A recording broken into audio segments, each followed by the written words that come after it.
അങ്ങനെ ഇതാ ചരിത്ര മുഹൂർത്തത്തിന് സാക്ഷ്യം വഹിച്ചിരിക്കുകയാണ് ബിഗ് ബോസ് ഹൗസ്. ആഴ്ചയിൽ ഒരു ദിവസം മാത്രം കുളിച്ചുകൊണ്ടിരുന്ന ജാസ്മിൻ ഇതാ ഒരു ദിവസത്തിൽ തന്നെ 2 തവണ കുളിക്കാൻ തുടങ്ങിയിരിക്കുന്നു. ഗബ്രിയുടെ തിരിച്ചുവരവ് ജാസ്മിന്റെ പല മാറ്റങ്ങൾക്കും കാരണമായെന്നാണ് പ്രേക്ഷകരുടെ അഭിപ്രായം. ഗബ്രിയും അർജുനും ശ്രീതുവും ശ്രീരേഖയും അപ്സരയും അങ്ങനെ എല്ലാവരും കൂടി സോഫയിൽ ഇരുന്ന് സംസാരിച്ചുകൊണ്ടിരിക്കുകയാണ്. അതിനിടയ്ക്ക് ആരെയും മൈൻഡ് ചെയ്യാണ്ട് ആരോട് സംസാരിക്കാണ്ട് ഒരു തോർത്തും കൊണ്ട് സൈഡിൽ കൂടി പോവുകയാണ് ജാസ്മിൻ. ഗബ്രി ഒന്ന് ഞെട്ടുന്നു. ഗബ്രി തല ചുറ്റിച്ചു നോക്കുന്നുണ്ട്. ജാസ്മിൻ, നീ എവിടെ പോകുന്നു? കുളിക്കാൻ പോകുന്നു. അപ്പൊ ജാസ്മിൻ അതേ നാണ്യം കാണിക്കുന്നു. അല്ല, നീ രാവിലെ കുളിച്ചതല്ലേ, പിന്നെന്താ ഇപ്പോഴും? അപ്പൊ എല്ലാരും കൂടി ചർച്ചയാണ്, ജാസ്മിൻ രാവിലെ കുളിച്ചല്ലേ.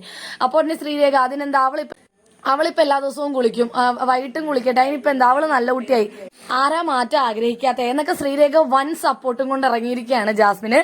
ശ്രീരേഖയുടെ തിരിച്ചുവരവ് ജാസ്മിന് വൻ സപ്പോർട്ട് കൊടുക്കുന്നുണ്ടെന്ന് നമ്മൾ കണ്ടതാണല്ലോ. എന്താണെങ്കിലും ഗബ്രി അക്ഷരാർത്ഥത്തിൽ ഞെട്ടിപ്പോയിരിക്കുകയാണ് ഈ ഒരു കാഴ്ച കണ്ട്. തന്റെ കണ്ണുകളെ വിശ്വസിക്കാനാവാതെ വീണ്ടും ഗബ്രി സത്യമാണോ, കുളിക്കാൻ പോവാണോ എന്ന് ചോദിച്ചുകൊണ്ടേയിരിക്കുകയാണ്. ഞാൻ കുളിക്കാൻ പോവാണെന്നുള്ള ഭാവത്തില് ആരെയും മൈൻഡ് ചെയ്യാണ്ട് തോർത്തുകൊണ്ടൊക്കെ ഒരു ആക്ഷനും കാണിച്ച് ജാസ്മിൻ പോവുകയാണ്. രശ്മിൻ ഭായ് ഓപ്പോസിറ്റ് വന്നിട്ട് പോലും മാർക്ക് എനിക്ക് കുളിക്കണം എന്നും പറഞ്ഞ് കുളിക്കാൻ വേണ്ടി എല്ലാരെയും വകഞ്ഞു മാറ്റി ബാത്റൂമിലേക്ക് ഓടുന്ന ജാസ്മിനെയാണ് നമ്മൾ ലൈവിൽ